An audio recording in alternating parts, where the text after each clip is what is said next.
Welcome to Behind the Backline, the podcast where we chat with merchants, brands, and industry professionals in the musical instrument, pro audio, and event technology space about their products, services, industry trends, stories, and more.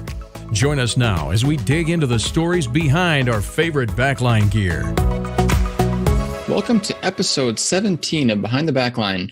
I am Matt Jacoby of Octave Media, and today I am super excited because I am talking with Jared Falk of Musora, Drumeo, Pianote, Guitareo, and the newly released Recordeo. That was a mouthful. Thanks for joining me today, Jared.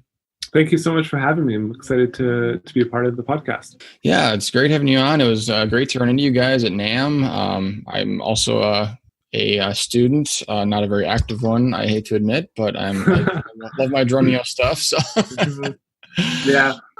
So let's start out a little bit by telling about who you are, just kind of sharing who you are before we get into the company.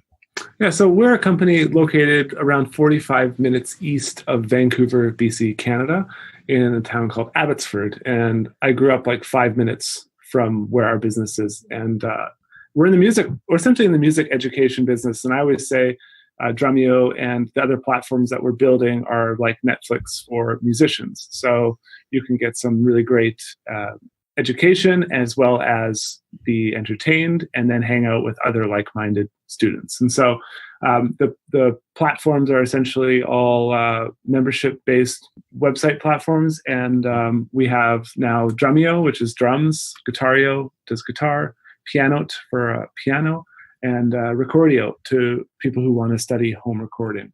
And so I've been doing, this manifestation is relatively new within the past 6 years. And prior to that, I started uploading videos in around 2002 or 2003, before all the social networks and before iTunes became really popular and all that. And we just really thought it would be cool to sell educational videos online and provide that type of service to people rather than the traditional model of going to a music store or buying a book or buying a DVD.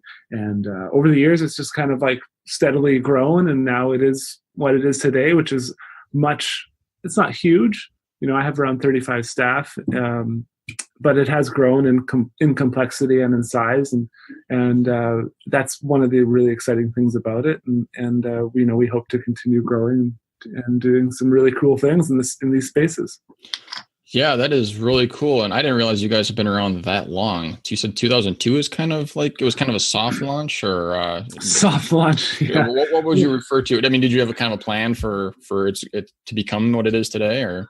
No, absolutely not. Like when we started, it was something like I was teaching a private lesson, and for me, I was a patient teacher, but it was hard for me to be really patient because sometimes have to teach the same things over and over again, sometimes to the same student and then to other students. So a new student would come in, you teach them the same because it's a methodology, right? And every teacher has their different methodology. So I was right away thinking of ways like, how could I teach this once and I don't have to do it over and over again, but the students still get the same information and the same value from that presentation.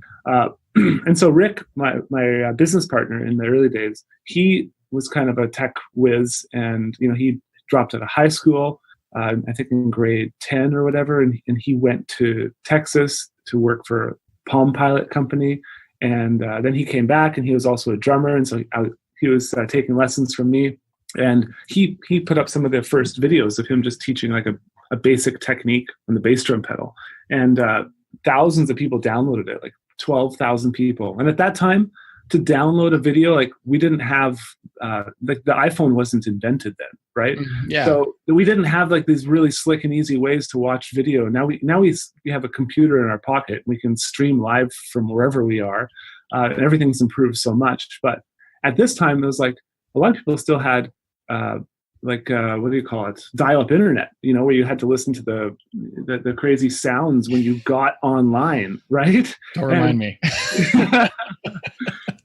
But now it's changed so much. But at that time, so to have 12,000 downloads was like massive. And so when we were talking in the lesson, it was just kind of a offshoot. They were like, well, why don't we partner up? And because I was more of the teacher, and I had been playing drums for a lot longer, and so we decided we borrowed a handy cam and shot some videos and put them online under like we had like a squeeze page, and we did some direct marketing stuff, and that's kind of how we started. But it was with the plan to see if this works.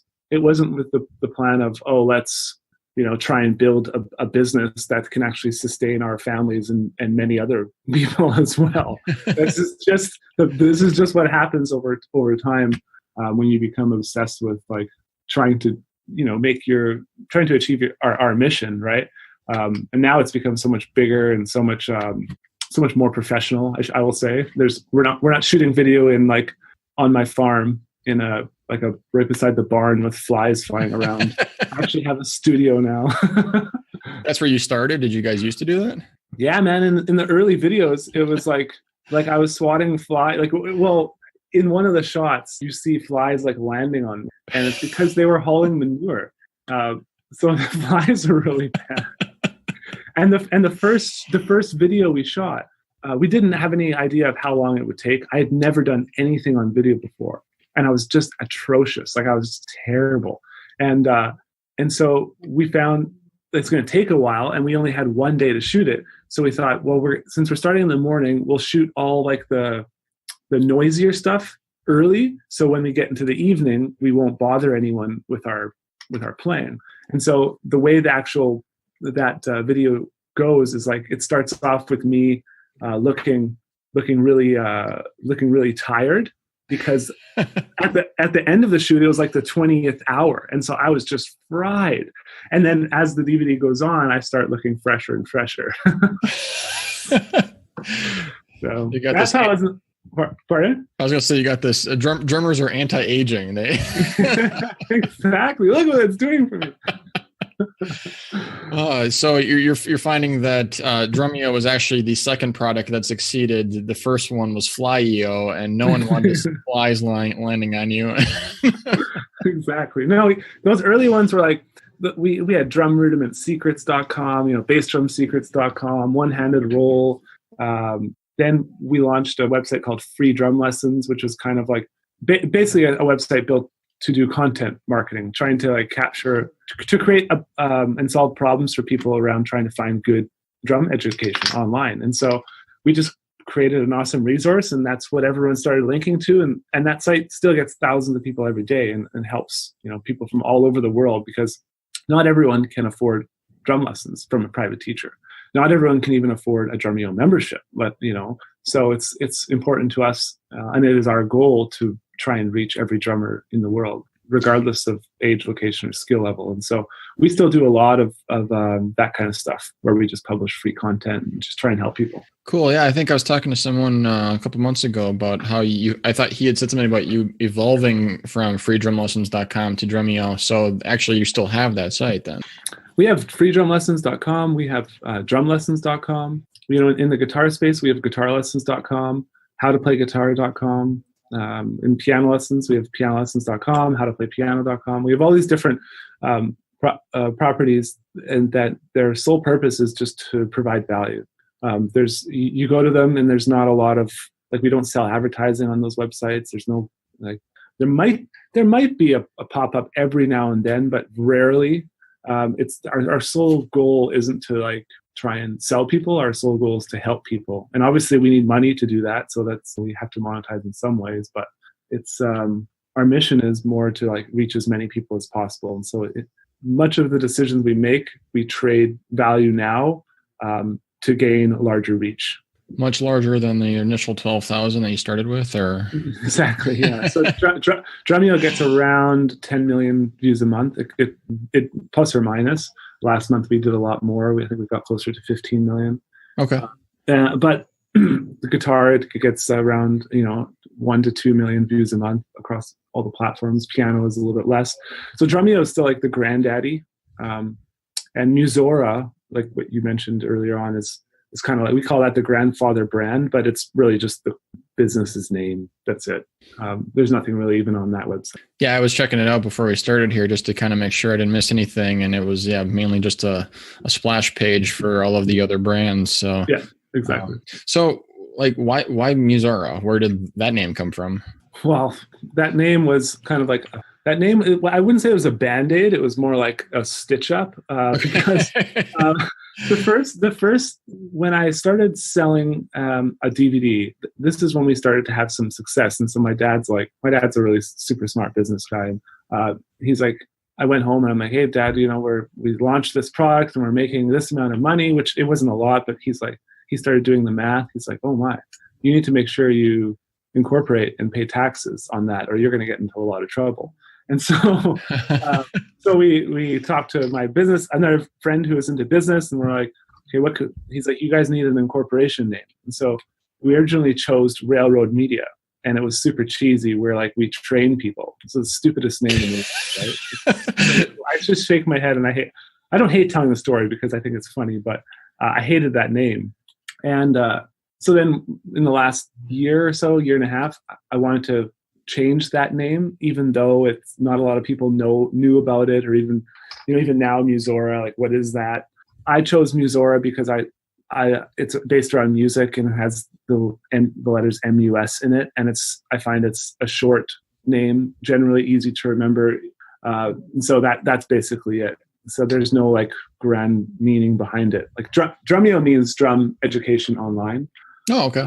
So that has more of a meaning. But again, we chose a name and then said, okay, what does this mean? We didn't like.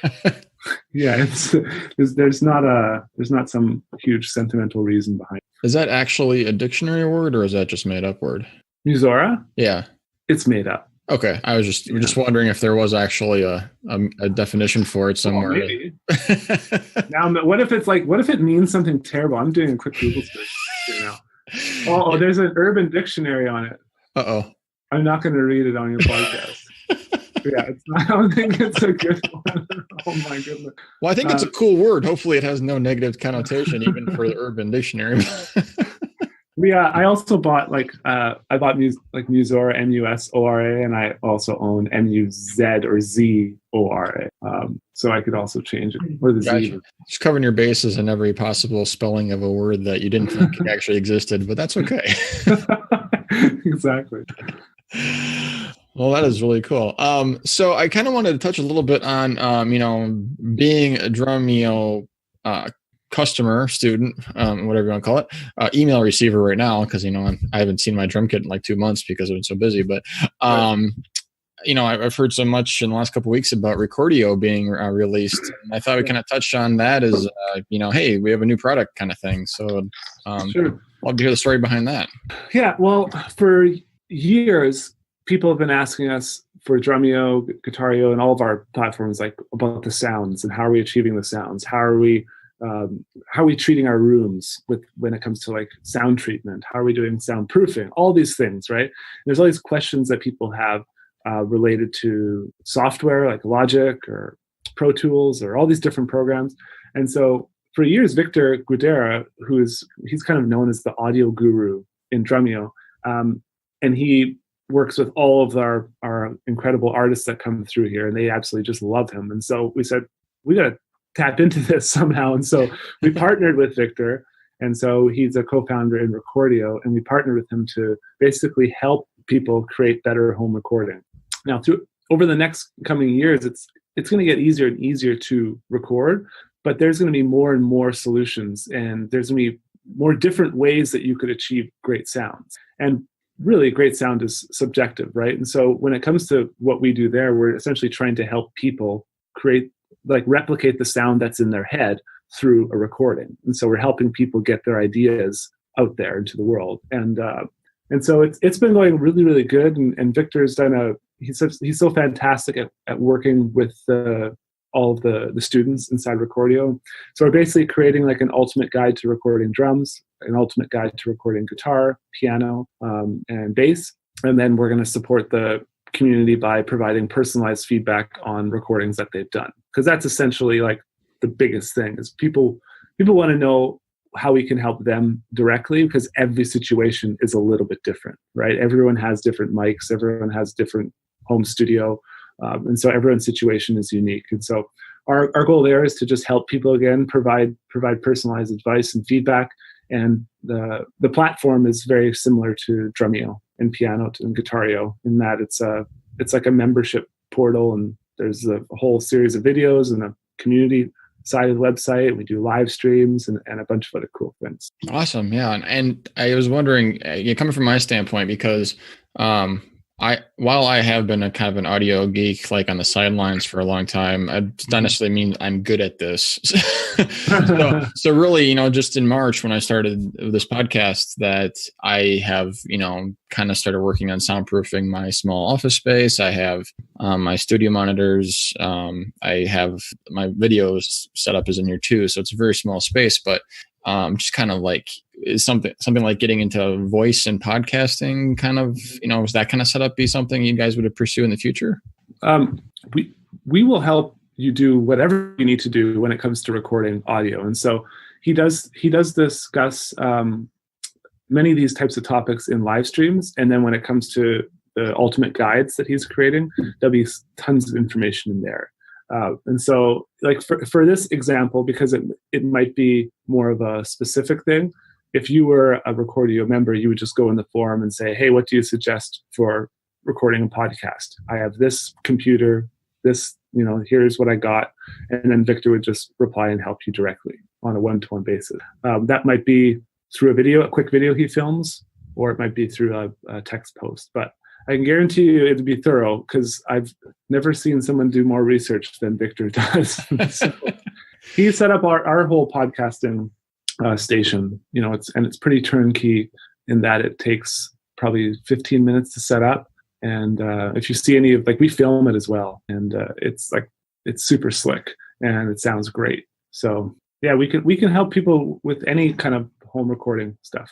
Just like if you're a Drumeo student, yes, there's thousands of students, but every student uses the website on a different level. And so it's not like we have 10,000 students emailing us every day asking for personalized advice. But we have a lot. I would say we have probably 400 or 500. But that's something that we are staffed and up to manage and to keep up with, because that's one of our values is we really value relationships with our students, and we really truly want to help them get the result they want to get, whatever that is, whether it's setting up a home studio or playing a gig on their drums or writing a song on their guitar for their girlfriend, or learning a cool a song on the piano where you can just sit down and play without reading sheet music. And so everyone has a different goal, and so what we want to do is just help them achieve those goals. And you'd be happy to know that I feel like you guys definitely have that level of caring. It comes through your videos. I mean, the quality of the videos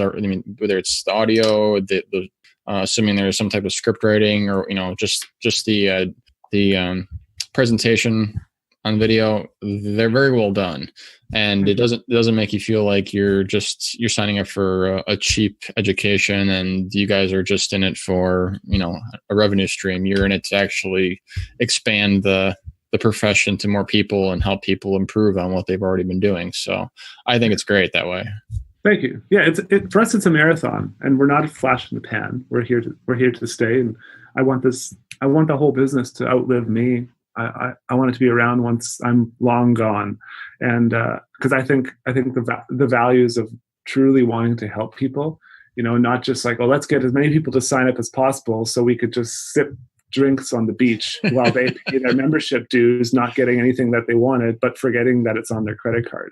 And this is the sentiment of a lot of people who get into business, especially a membership type business. And I cannot stand that. You know what? I know we don't have a lot of time, but I'll tell you a quick story. I once signed up for a gym membership, and I didn't use it. Like many people don't use gym memberships, right? I prefer to work out at home, not with people staring at me at the gym. At least this is what I think. And so then I called them. I'm like, I want to cancel. And they're like, well, you have to come in to cancel. I'm like, are you kidding me? I have to come in there to cancel my gym membership? Why? I'm talking to you on the phone right now. Just cancel it. And so I just I got really upset and lipped them off, because you could totally tell with that sentiment that they were simply trying to make it as hard as possible for me to cancel, so they could rebill and rebill, because they know I'm generally not as likely to go in and cancel in person, because there's an element of shame there, right? Mm-hmm. And this is where there's like this. You talk about like human psychology being used as evil. I think that's one of those things, and so I just got super upset about that, and so I ended up getting them to cancel it without me having to like go in or like fire up my fax machine, and and so yeah, I don't ever want to run something like that. Like for me, I want to help people play. We want to help people play the songs that they love on their instruments, or record the songs that they love, and it's not all about how much money can we make doing this. That is simply a tool that helps us achieve our mission. Makes a lot of sense. And I will actually match you on the gym membership story, where I actually did go in. You did? But they, because I think it was a 2-year membership, and I had to prove that I was actually moving, even though I just wanted to cancel and didn't want it. So I had to give them my parents' address out of town to say that I was leaving town to get them to. I mean, I had to fake my own move. So I know the pain. Yeah. That is just ridiculous, man. Like, that's a business model that is built off of people not using your product. Yeah. Right? Like, if everyone used the gym who had a gym membership, you'd never go there, because it'd be a nightmare. You'd be waiting. Have like 10 people in line for each machine. So I just can't stand that. And so we don't want to do that. And I know that's maybe successful for some people who run gyms, but it's not something I want to do. So yeah, we are not running gyms, and I will attest that drummers can't afford to go hang out on the beach, whether they have a business or not. So I understand. Exactly. Well, awesome. So yeah, I guess I kind of wanted a quick touch, just on what's it like working with, all of these A players and getting some of these celebrities to come in and do videos and workshops with you guys. It's been awesome to see, who comes through my email every week. So yeah, what's it like? It's at first it was like very nerve-wracking. Like, I remember the first time I was sitting there and Kenny Aronoff was in the studio with me, and this was at our old studio in the country. There's no flies there. This was a step up from that, but I just remember being super nervous. Like, what am I going to say? Because there's no script. We just kind of ad-libbed everything, and but over time you get more comfortable, and you realize like these artists have done incredible things. Like, we just had Jonathan Moffat out, who played with Michael Jackson for 30 years. Mm-hmm. He was on all of the big tours. Michael Jackson, Janet Jackson, Madonna. Like, he's like an A player when it comes to the drum scene. And he was just the nicest person. Soft-spoken, humble, gracious, talkative, like just the nicest person. And that is 99% of the time, that is the case. And if you just kind of like go into it with this a humble attitude and be willing to learn and hear someone else's perspective, I think it all will work out. And so that's kind of what we do, is we just kind of document the artists and their teaching methodologies and what they've done and what they want to talk about. And we don't try and like dictate what they're going to do or what they're going to say. And I think that's one of the reasons some of the videos have been successful, because it's a really good representation of who the artist is as an educator and as a person. And people like seeing that online. Yeah, no, they come across as very authentic. And Jonathan's performance of Beat It a couple weeks ago was great. I don't know if I've seen a whole lot of people master the cymbals behind the head that well, but it's fun to watch him go for that. Yeah. And then he takes time to set that up, and because he can't just reach for so far behind him. So that's like, he spent a lot of time just figuring that out. We had to move the kit forward. But yeah, it's incredible to watch him do it.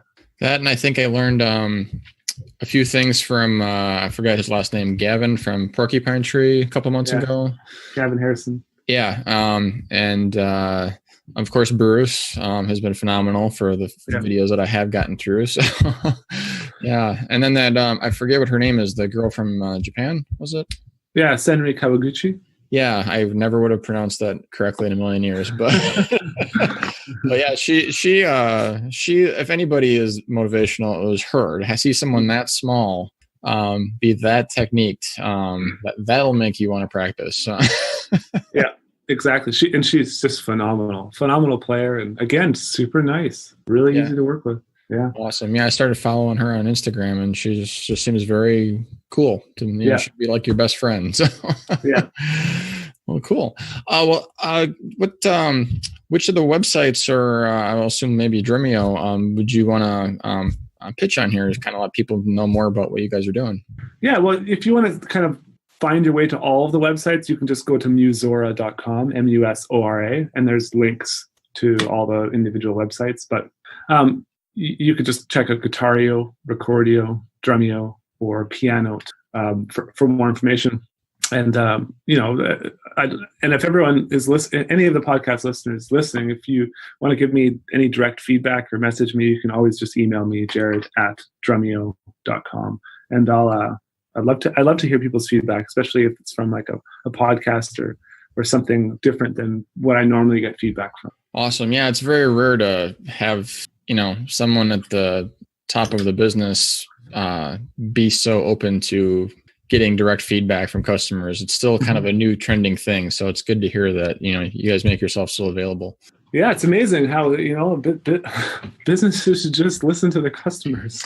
I know. It's such a foreign thing. What do you mean they give us money, but we don't want to pay attention to them? I don't get it.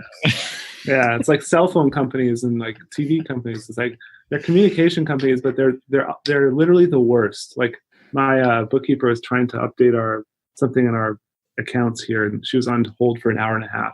How can they be so terrible? Yeah, it just seems always contradictory as to what business you're actually in. Mm-hmm.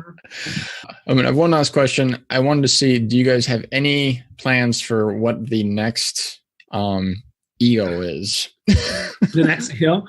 Well, we've from a business perspective, things are going great. We're going to have the best year we've ever had. Awesome. But it's really hard to grow a business and do managed growth. So we're not owned by any venture or vulture capitalists or anything like that. Like we don't have a war chest of money. So we basically focus on managed growth, bootstrapping things, starting things small and growing them over time.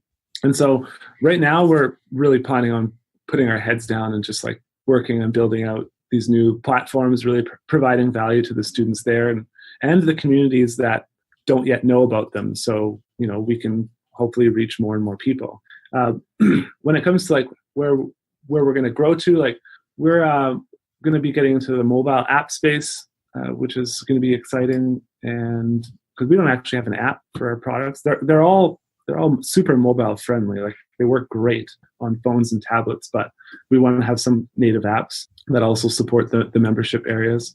For years I've been trying to like figure out how to effectively give our service into another language like Portuguese or Mandarin. And so I'm exploring different opportunities there. Hopefully I would love to like have an offering for like the Chinese market, because that's a hugely growing market. And I know there's a lot of new drummers that are going to need really quality education. And so that would be very exciting for me.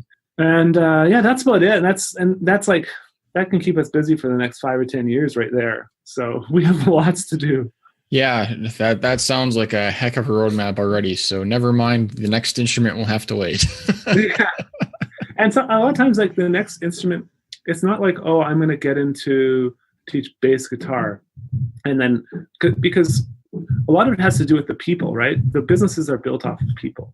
And so if all of a sudden this greatest bass guitarist comes and he's like, I want to do this, then I'll see it as an opportunity and may choose to do it earlier than I would if I were to go out and be more offensive there.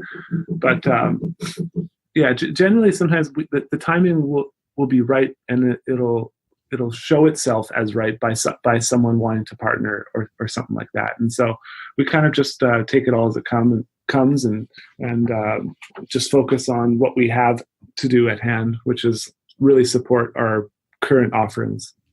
And I commend you guys for doing it right. Yeah, I'm not a big find money first, figure out how it makes money later kind of person either. So Yeah. A lot of these companies, they don't make money; they just raise money. yes. Yeah.